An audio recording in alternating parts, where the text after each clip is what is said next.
It's kind of interesting because you originally gave away the formula on a website, said, here's the formula, go do it yourself, go, good luck, have a good time. And I know myself, I started using it because I thought it was like really clever and wonderful. And then, you wrote about this, that basically people couldn't stick to it. People had a very difficult time adhering to the persistency of the process over time. Why do you think that is? What's the human flaw? That's a good question, but I mean, we live day to day. We look at the paper every day, or we look at our computer screen and see the prices. And even in periods where the formula did incredibly well, 10-year periods where the formula did very well, there were several, 3-year plus periods where it did poorly. Yet it did really well for the 10 years. And people's time horizons are, I think Jeremy Grantham put it best. It says, my very best investors, their time frame is 3.00000 years. So that's considered long-term in the stock market, but in real life, it's not at all. And sometimes it takes a lot more patience than that. And I understand that. It's much easier for individuals to withstand because they don't have clients who call up every day and say, hey, what's going on? I underperformed the market last year, or I lost money, or lost more than the market, or whatever it might be.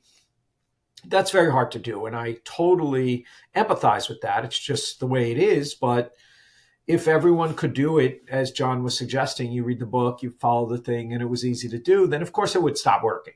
So that's the only saving grace, that it's really hard to do. In real life, it's really hard to do. Almost no institutional managers can do it. I think you gave the example of CGM focus during the 2000 to 2009 period.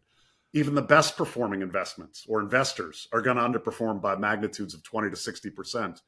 You need to have that emotional fortitude to know that that's going to happen and to be able to persevere through those periods of pain in order to, benefit by the riches over that 10-year period. And I wish I can remind people of that thought daily, every single day, because it's been tremendous. Well, CGM example you brought up is the single best example I can think of. The market was flat for that 10-year period, but that fund was up 18% a year. But the average investor in that fund lost 11% a year on a dollar-weighted basis by moving in and out all at the wrong time. And people were actually able to pile in every time it did well. They piled in their money. And every time it did poorly relative to the market, they piled out. And they managed to turn that 18% annualized gain when the market was flat to an 11% dollar-weighted loss per investor. People follow returns, and they put money into funds or put money into the market after it's done well. And I'm not making fun either. It's really, really hard to do. But if you don't understand that point, that that's the way it works, you have no chance. So at least telling people that this is what's going to happen gives you a chance to do it. And you have to know yourself. And there are very few people who can withstand the pressure of way underperforming for a period of time. There just are very few. And if you think you could be one of them, you have a chance. But as you know, most people aren't going to beat the market unless, or do as well as the market, unless they understand what they're doing and they understand the perspective that they need to have to continue to invest. Is there things that someone could do, like strap people to posts like Ulysses? Like what do you do, or what habits have you done? Take a walk with the dog when you're frustrated, or, what kind of things would you recommend for the people that you love to protect them from themselves? Yeah, usually when things go bad, I hide under my desk. I would just say I'm human. And I guess what's good is if you have a plan and you know a process, and, to invest in stocks, you really have to know how to value businesses. You don't have to be right all the time, but you have to know how to value businesses, because that's what stocks are. They're ownership shares of businesses. You have no business investing in individual stocks unless you know how to value businesses. So that's one of my skill sets that I learned. I went to school a long time. I studied it. I enjoy it. And I'm decent at it. I wouldn't say I'm great, but I'm decent at it, and I'm very disciplined. So, and I know I'm going to be wrong sometimes, but I leave a large margin of safety between what I think something's worth and what I pay for it.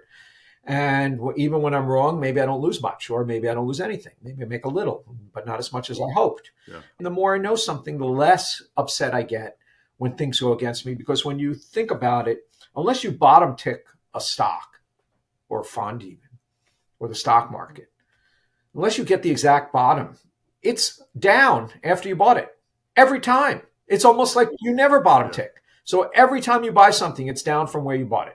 That's just the way it is, and you have to understand that, and you have to be ready for that. And if you really like something, I mean, you learn certain things, but one of the things that I learned is, when I buy something and it goes down and I get excited because now I can buy more at a lower price, then I know I really have faith in what I'm buying, my analysis. And that's really been my best investments, when I bought it and it goes down and I'm just thrilled because now they're selling it to me at a cheaper price, and I still like it just the same. So the more you know, the less hard it is to stick with it. The less you know, the more you're at the mercy of just emotion. And I guess that's really the secret, but no one avoids the emotions of investing. It's very volatile, and it's a lot of it's uncontrollable. It eventually gets it right, but it's a really noisy ride, and you just have to be ready for that. And it's hard to do. You had, I remember you talking about people getting lucky, like not following a process, like it's like someone running through a dynamite factory with a lit match, I like that. Yeah, That was you may live, but you're still an idiot.